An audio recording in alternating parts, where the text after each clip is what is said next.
Friends, very good morning. We have been discussing summary of A Doll's House, the play written by Henry Gibson.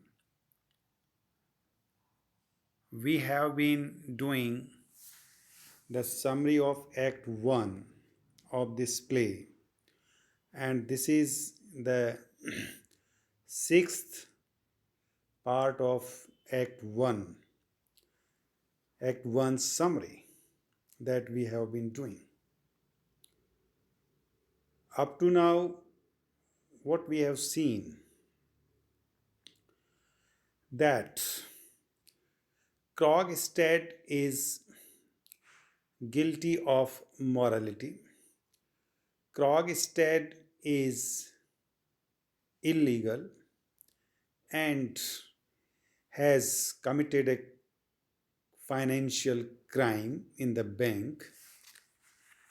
And Helmer, who is the new manager of that same bank, has decided to dismiss Krogstad from the bank. On the other side, we have seen that Nora's friend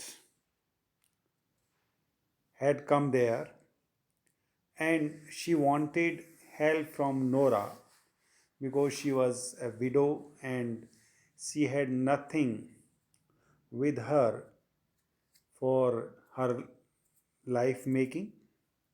Therefore, she was in search of a job, and Nora has promised because she was her older friends or childhood friend.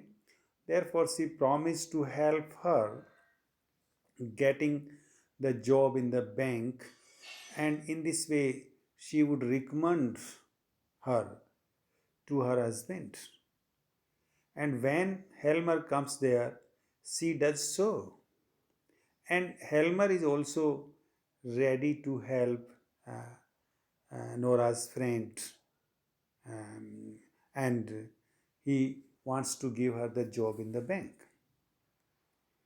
because he knows very well that he wants to dismiss Krogstad from the bank, and then he would employ Nora's friend in place of Krogstad. And Krogstad also knows it very well that this is going to happen.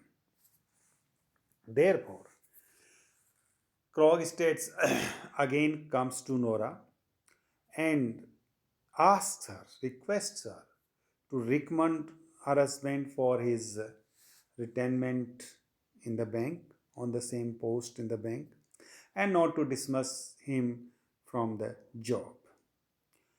We know that there is a kind of secret relationship between Krogstad and Nora. There is a bonding.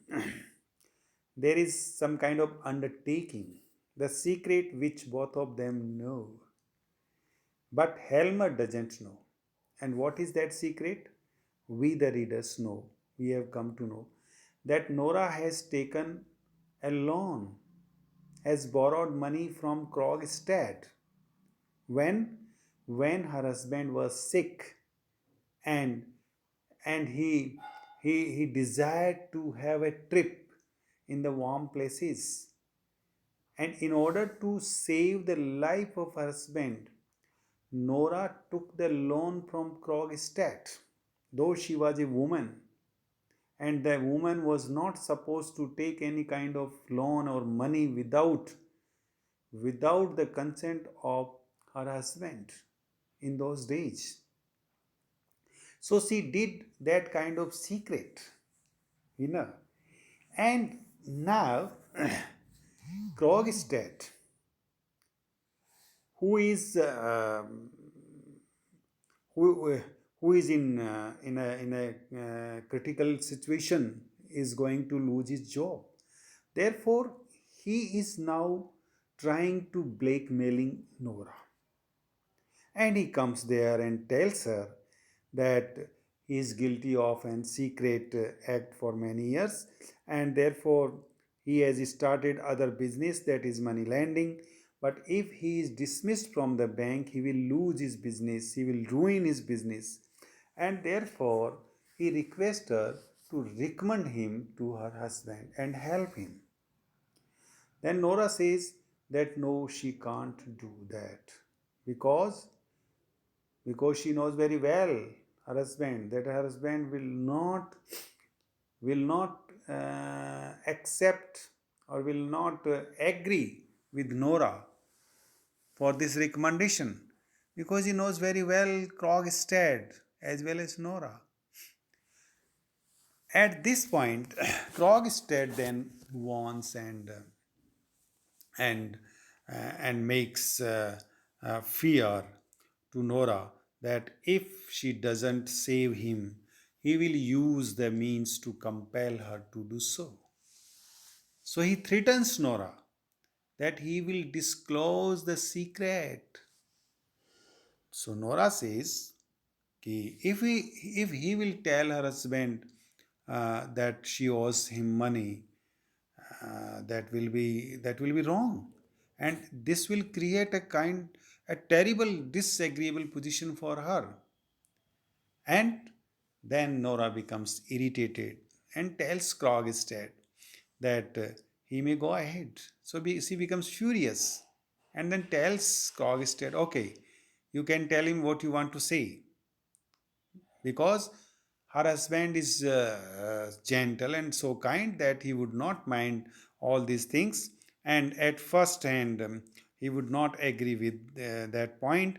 What and he knows very well what kind of man Krogstad is, and in this way Krogstad will definitely lose the post in the bank, and her husband then may pay the whole money at once because now they are in good position, and her husband will definitely protect Nora.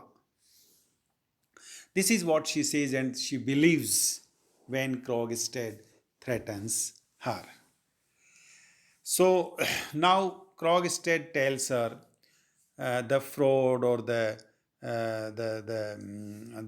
fault or the guilty of which Nora is. He says that her crime is not an ordinary crime, and and he says that she is in a serious situation. He reminds all the details of the past, the transaction that they did between him and her. And uh, she was at that time so occupied with her husband's illness that she did not notice what kind of the offense she was going to do. She did not pay attention to the conditions of the bargain which she had made with him. So he reminds her about the surety that she made her father as surety, and he signed that whereas he was no more at that time. So, in fact, there is the forgery of the signature of Nora's father that she did, because at the time of the bargaining, her father was not alive. This was the forgery. And so Krogstad says that this is a serious flaw in this whole affair. And how can it possible that her father would have signed after 3 days of his death? And therefore, hearing this, Nora puzzled, and Krogstad says that it would not be a serious matter if her father had been alive and had signed the bond. So Nora feels desperate and says that she had signed her father's signature, yes, no doubt, and she has forged her father's signature, but nothing to worry because her husband Helmer is always with her and he will definitely protect her. And then she would come out from this critical situation. So now Krogstad gives again the threat to expose Nora's guilt. When she expresses her confession of the guilt, she says that it was not possible for her to get the sign of her father at the time. And if she had not forced that, if she had not done that, she would not have got the loan or the money, and then this would have created problem to take her husband to warm places for her health, for his health, because it was necessary to save her husband's life. And she did that. She did not take the loan or the money from Krogstad for herself, but for the sake of her husband. Then Krogstad points out that she had been guilty of a highly improper act and same kind of misact which will ruin his reputation as well, and therefore he has done such kind of act to save some. That is all. So Krogstad shows her the fear of legal prosecution because a wife is not to be allowed to save her husband's life. That is what she says. She asks on when Krogstad threatens for the legal prosecutions if a wife is not allowed to save her husband's life. Then Krogstad warns Nora. In case he loses his position in the bank, she will have to face the difficult situation which he will create for her by exposing her guilty action in having signed the bond on behalf of her father. So then he will disclose the matter. And in this way, Nora will be embarrassed. And there will be a crisis and quarrel between Nora and her husband. So she is mentally perturbed. She feels very uneasy on account of Krogstad's warning, and then she tries to dismiss her doubt and assures herself that nothing will happen to her because whatever she did for the sake of her husband. So she consoles herself that nothing will happen. Krogstad, she tells Krogstad, please go away from here and you may do whatever you like, and we will pay your money in the next month. And whatever she did, that was done for the sake of the husband. So Krogstad goes out. Then the children comes there. They wants to play with their mother, that is Nora, but she is so perturbed that she sends them away and shuts the door on them. So then the maid brings the Christmas tree there. She puts it into the room. Then Nora begins to decorate the tree with candles and flowers, but her mind is still perturbed, not at ease. She thinks of the horrible man. And who is here horrible man? Krogstad is horrible man, namely who had spoken disturbing words to her. She also tells herself that she will do everything to please her husband and she will sing for him and dance for him. So, in this way, now we are moving towards the climax. Now, Helmer comes there. After the children, Helmer comes there and he asks Nora if there came someone in the house. And Nora says, no one came there. So Nora spoke here a lie. Then Helmer says that he has seen a man going out from their house, or at the gate he has seen some man. And Krogstad, he has seen Krogstad who was going out from their house. So he says that he knows very well why did he came to her. He also says, Nora, that he knows very well why did he come here. And what was that?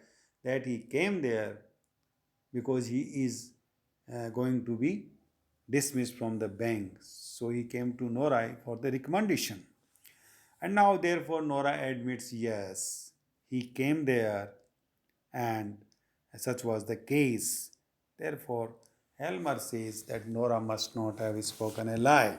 But somehow he wants Nora not to speak untruth or a lie in future. And also she should not take any kind of part in this matter, in the matter of the Krogstad. It means that he is not going to not going to follow or obey or agree with Nora's recommendation. So he says that she should not come into this matter.